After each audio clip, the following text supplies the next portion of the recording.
Hi friends, പുതിയൊരു വീഡിയോയിലേക്ക് സ്വാഗതം. ഞാൻ കഴിഞ്ഞ ദിവസം ഒരു വീഡിയോ ചെയ്തായിരുന്നു. എമ്പുരാൻ കാണാൻ ടിക്കറ്റ് ബുക്ക് ചെയ്തിട്ടുണ്ട്. അപ്പോൾ ഞാൻ ഇന്നലെ പോയായിരുന്നു. 6:15 ഷോയ്ക്കാണ് പോയത്. പടം കണ്ടു. പടം കുഴപ്പമില്ല, കണ്ടിരിക്കാവുന്ന ഒരു മികച്ച ചിത്രം. ഈ പടം സംസാരിക്കുന്ന വിഷയം എന്ന് വെച്ച് കഴിഞ്ഞാൽ പക്ക രാഷ്ട്രീയമാണ്. ഇന്ത്യൻ രാഷ്ട്രീയം, കേരള രാഷ്ട്രീയം, നമ്മുടെ ഇപ്പം നടന്നുകൊണ്ടിരിക്കുന്ന കറണ്ട് രാഷ്ട്രീയ സിറ്റുവേഷൻ, അതായത് മുല്ലപ്പെരിയാർ ഡാം, പിന്നെ BJP, കമ്മ്യൂണിസ്റ്റ് പാർട്ടി, കോൺഗ്രസ് എല്ലാവരെയും നിശിതമായിട്ട് വിമർശിച്ചിട്ടുണ്ട്. മുരളി ഗോപിയുടെ രാഷ്ട്രീയം എന്തെന്നുള്ളത് നമുക്ക് ഈ സിനിമ കാണുമ്പോൾ നമുക്ക് മനസ്സിലാവും. പിന്നെ സിനിമയിലേക്ക് കടക്കുകയാണെങ്കിൽ ഹോളിവുഡ് ലെവൽ മേക്കിങ്, അതായത് നമ്മൾ ഈ റിവ്യൂവേഴ്സ് എല്ലാവരും പറഞ്ഞ പോലെ തന്നെ വെറുതെ അത് കേട്ടങ്ങ് പറയുമല്ല. ഹോളിവുഡ് ലെവൽ മേക്കിംഗ് എന്ന് പറഞ്ഞു കഴിഞ്ഞാൽ ഹെലികോപ്റ്ററുകൾ, നമ്മൾ ഈ സൈക്കിളുകളൊക്കെ പോകുന്ന പോലെ ഈ സിനിമയ്ക്ക് അത്ര ഹെലികോപ്റ്റർ പോകുന്നത്, ഹെലികോപ്റ്ററുകളുടെ അതിപ്രസരം, പിന്നെ ഹമ്മർ, പിന്നെ ഒരുപാട് രാജ്യങ്ങൾ. ഇന്നിപ്പോൾ ലണ്ടനാണ്, ഒരു 5 മിനിറ്റ് കഴിയുമ്പോൾ UK കാണിക്കുന്നു, അങ്ങനെ ടാൻസാനിയ, യമൻ, അങ്ങനെ പല രാജ്യങ്ങളിലും പല ഭാഗങ്ങൾ കാണിക്കുന്നുണ്ട്. പൈസ മുടക്കിയിട്ടുണ്ട് അവർ. സിനിമയുടെ പ്രൊമോഷൻ പറഞ്ഞ പോലെ തന്നെ 200 കോടി മുടക്കി ഒരു പടം പിടിക്കുകയാണ്. 150 കോടി അതിൽ അഭിനയിക്കുന്ന ഹീറോയ്ക്ക് കൊടുത്തിട്ട് ബാക്കി 50 കോടി കൊണ്ട് പിടിച്ച പടമല്ല. ശരിക്കും കാശിറക്കിയിട്ടുണ്ടെന്ന പടം കാണുമ്പോൾ തന്നെ അറിയാം. എന്നിരുന്നാലും സിനിമ തുടങ്ങുമ്പം തൊട്ട് ഇച്ചിരി ഒരു സ്ലോയിലാണ് പോകുന്നത് പടം. അപ്പം നമ്മൾ ഈ തുടങ്ങുമ്പോൾ നമുക്കൊരു നല്ല എനർജി കിട്ടുവാണെങ്കിൽ നമുക്ക് ആ എനർജി കയറി അങ്ങ് പോകാം. പക്ഷേ ഈ പടം തുടങ്ങുന്നത് വളരെ സ്ലോ പേസിലാണ് പൊക്കോണ്ടിരിക്കുന്നത്. അങ്ങനെ പോയി പോയി പോയി പോയി പതിയെയാണ് ഇത് കയറുന്നത്. മുന്നേ മോഹൻലാലിനെ കാണിക്കുന്നത് തന്നെ ഒരു 1.5 മണിക്കൂർ, നമ്മൾ ലാലേട്ടനെ കാണിക്കുന്നത് 1.5 മണിക്കൂറിന് ശേഷമാണ്. അപ്പം ലാലേട്ടനെ കാണിച്ച് കഴിയുമ്പോൾ തൊട്ടാണ് നമുക്കൊരു ആവേശം വരുന്നത്. അതുവരെ ബോറടിയും കാര്യങ്ങളും ഒന്നുമില്ല. രാഷ്ട്രീയം, പക്കാ രാഷ്ട്രീയമാണ് കാണിക്കുന്നത്. ഇപ്പോഴത്തെ കറണ്ട് സിറ്റുവേഷനും കാര്യങ്ങളും, കോൺഗ്രസിൽ നിന്നുള്ള ആളുകൾ BJPയിലോട്ട് കാൽമാറി പോകുന്നതും, പിന്നെ കമ്മ്യൂണിസ്റ്റുകാരുടെ ഈ പരിപാടിക്ക് ഇപ്പോൾ തിരുവാതിര കളിയും അങ്ങനെയൊക്കെയുള്ള ഇതൊക്കെ ഉണ്ടല്ലോ, അതിൻ്റെ കാര്യങ്ങളൊക്കെയാണ് ഈ കാണിക്കുന്നത്. രാഷ്ട്രീയം അറിയാവുന്നവർക്ക് ബോറടിയില്ല. പിന്നെ ഈ ഒരുപാട് ഫാമിലി ഓഡിയൻസ് കയറുന്നുണ്ട്. ഈ പടം ഒന്ന് ഹിറ്റാണെന്ന് മനസ്സിലാകുമ്പോഴത്തേക്ക് പ്രീ ബുക്ക് ചെയ്തവരും ഒക്കെ ഉണ്ടല്ലോ, ഫാമിലി ഓഡിയൻസ് ഒരുപാട് കയറുന്നുണ്ട്. അവർക്ക് ചിലപ്പോൾ ഈ രാഷ്ട്രീയം അറിയത്തില്ലാത്ത കൊച്ചു പിള്ളേരും പെണ്ണുങ്ങളും അങ്ങനെയുള്ളവർക്കൊക്കെ ചിലപ്പോൾ കാര്യങ്ങൾ മനസ്സിലാവാതെ ഒരു ഡൗട്ട് വരും. അത് ആ സ്ക്രിപ്റ്റിൻ്റെ ഇതാണ്. സ്ക്രിപ്റ്റ് നല്ല കട്ടിക്കാണ് സ്ക്രിപ്റ്റ് എഴുതിയിരിക്കുന്നത്. സാധാരണ ആളുകൾക്ക് മനസ്സിലാവുന്ന രീതിയിലല്ല ഈ സ്ക്രിപ്റ്റ് എഴുതിയിരിക്കുന്നത്. ഞാൻ പിന്നെ അത്യാവശ്യം ശ്രദ്ധിച്ചിരുന്ന് കണ്ടുകൊണ്ട് എനിക്ക് മനസ്സിലായി. പിന്നെ ലൂസിഫർ അതിൻ്റെ ബാക്കിയായിട്ട് വരുന്നതാണ് ഈ സിനിമ. മോഹൻലാൽ ഇത് പ്ലേസ് ചെയ്തിരിക്കുന്ന ഒരു ലൂസിഫർ, അതായത് ശരിക്കും ഒരു ലൂസിഫറിനെ എങ്ങനെ കാണുന്നു അതുപോലെ തന്നെ കറുത്ത ഒരു കോട്ടൊക്കെ ഇട്ട്, എപ്പോൾ കാണിച്ചു കഴിഞ്ഞാൽ ഈ കറുത്ത ഡ്രസ്സ് ഇട്ട്, അതായത് ആ ഇലുമിനാറ്റിയുടെ ഒരു ഇത് കാണിക്കാൻ വേണ്ടിയാണ്. ഇലുമിനാറ്റി എന്ന് പറഞ്ഞാൽ അങ്ങനെയാണല്ലോ, സാത്താനെ സേവിക്കുന്നവർ ഇതൊക്കെ നമ്മൾ പറയാറില്ല എന്ന് പറഞ്ഞ പോലെ എല്ലാം ആ ഒരു ടച്ചിലാണ്. മോഹൻലാലിനെ കാണുമ്പോൾ ഇടയ്ക്ക് നമ്മുടെ ആ പുള്ളിയുടെ സംസാരവും ആ ഒരു ഡ്രസ് കോഡും കാര്യങ്ങളും ആ ഒരു അപ്പിയറൻസ് ഒക്കെ കാണുമ്പോൾ നമുക്കത് പല സ്ഥലത്ത് അതിൻ്റെ ആ ഇലുമിനാറ്റിയുടെ ഒരു ഇത് ലക്ഷണങ്ങൾ നമ്മുടെ മനസ്സിൽ കൂടി ഇങ്ങനെ മിന്നി പറയും. ഇലുമിനാറ്റിയെ കുറിച്ച് നമ്മൾ സംസാരിക്കുകയാണെങ്കിൽ ആരാണ് ഇലുമിനാറ്റികൾ, എന്താണ് അവരുടെ ലക്ഷ്യം?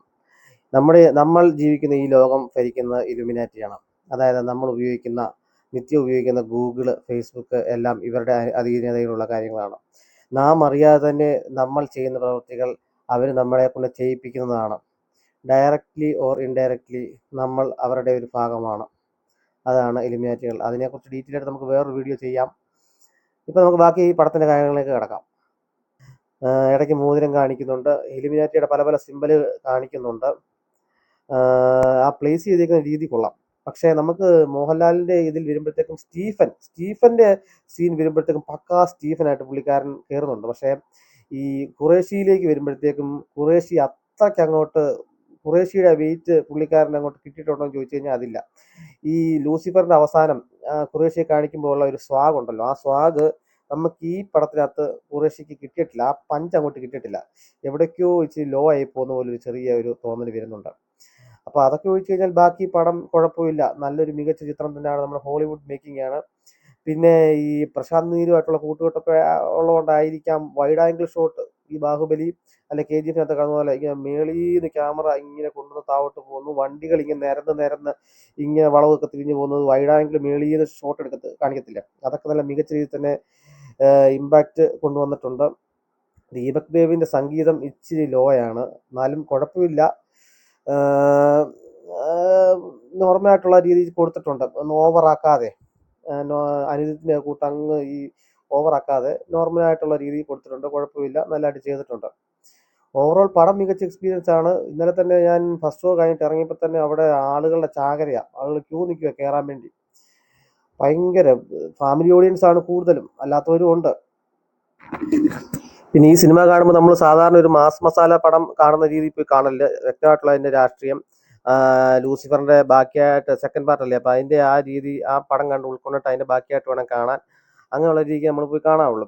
പിന്നെ മഞ്ജു വാര്യരൊക്കെ അഭിനയിക്കുന്നുണ്ട്. ആ മഞ്ജു വാര്യർ പല ഇടങ്ങളിലും മുഖം വളരെ ഡള്ളായിട്ടാണ് ഇരിക്കുന്നത്. പക്ഷേ ഡയലോഗും കാര്യങ്ങളും ഡയലോഗ് ഡെലിവറിയും കാര്യങ്ങളും അഭിനയം കൊള്ളാം. പക്ഷെ മുഖം പലയിടത്തും വളരെ ഡള്ളായിട്ട് തോന്നി.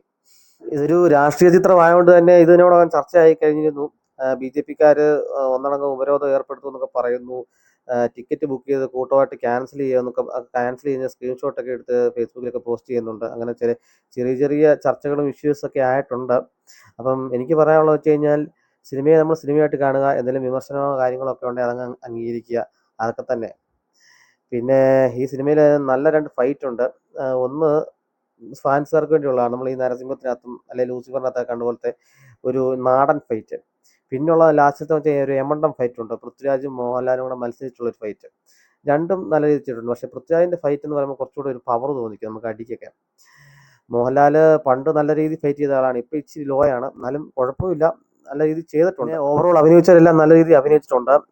ടൊവിനോ നല്ലതായിട്ട് അഭിനയിച്ചിട്ടുണ്ട്. പിന്നെ ബൈജുവിന്റെ തഗ്ഗൊക്കെ ഈ സിനിമയ്ക്കകത്തുണ്ട്. അത് ബൈജുവിന്റെ റോള് ആ കാണിച്ച സീനുകളെല്ലാം ഗംഭീരമായിരുന്നു. ബൈജുവിന്റെ തഗ്ഗും കാര്യങ്ങളും ഒക്കെ അതെല്ലാം ആ കറക്റ്റ് മീറ്റർ പിടിച്ച ചെയ്യേണ്ട സ്ഥലത്ത് തന്നെയാണ് ചെയ്തിരിക്കുന്നത്. നമ്മുടെ ലാലേട്ടൻ നല്ല രീതിയിൽ ചെയ്തിട്ടുണ്ട്. ആ ഒരു സ്റ്റീഫൻ വരുമ്പോഴത്തേക്കും 100% നീതി പുലർത്തിയിട്ടുണ്ട്. 100% സ്റ്റീഫൻ തന്നെ. പിന്നെ ഖുറേഷിയിലേക്ക് വരുമ്പോഴാണ് പിന്നെ പ്രായമായിട്ടുള്ള ആളായിട്ട് അതിനകത്ത് കാണിക്കുന്നത്.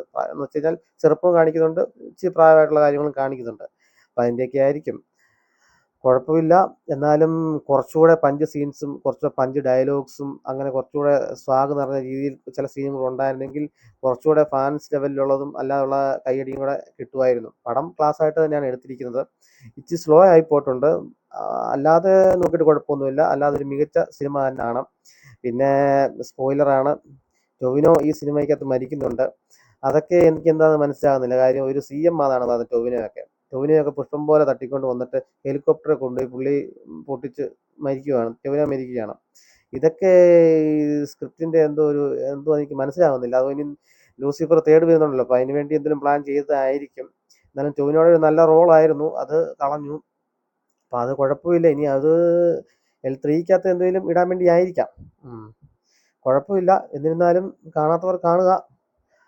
നമ്മുടെ മലയാള സിനിമയുടെ ബിഗ് ബഡ്ജറ്റ് ചിത്രമല്ലേ ഇത്, വിജയിപ്പിക്കണം നമ്മുടെ ആവശ്യമാണ്. നാളെയും നല്ലൊരു ബിഗ് ബഡ്ജറ്റ് ചിത്രം എടുക്കണമെങ്കിൽ ഈ ചിത്രം വിജയിച്ചാലേ സാധിക്കത്തുള്ളൂ. എന്നാലേ പുതിയ പുതിയ സംവിധായകർക്കും പ്രൊഡ്യൂസർമാർക്കും ഒക്കെ ഇതുപോലെ ബജറ്റ് ഇട്ട് പടം ചെയ്യാൻ കോൺഫിഡൻസ് കിട്ടത്തുള്ളൂ. അപ്പം ഓക്കെ, അടുത്തൊരു വീഡിയോ ആയി വീണ്ടും കാണാം. എൻ്റെ ചാനൽ നിങ്ങൾക്ക് ഇഷ്ടപ്പെട്ടെങ്കിൽ സബ്സ്ക്രൈബ് ചെയ്യുക, ലൈക്ക് ചെയ്യുക, കമൻറ്റ് ചെയ്യുക. ബൈ.